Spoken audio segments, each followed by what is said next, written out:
actually started, we've been with Fossil Ridge for over 10 years. We started a branch there, and it's a great partnership. We do a lot of financial education in the classroom for the kids there. When they opened up KCAL, we were given an opportunity to take our student branch that was at Fossil and move it to KCAL. So now we can service all of those kids as well as the public at that location.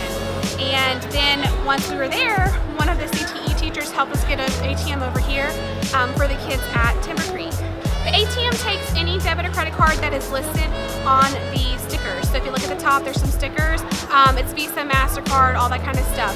If you want to open an account with us, it's $5. That would give you access to the ATM where you can use it for free. So if you use a card that's not one of ours, it'll display whatever fee is associated with it per your financial institution. So that'll display on screen. I'm not sure, it kind of varies depending on the card. The ATM does dispense 5s and 20s, which is kind of a neat feature because a lot of ATMs only dispense 20s. The whole purpose is money management. We really put a big emphasis on financial education. That's kind of what it's here for.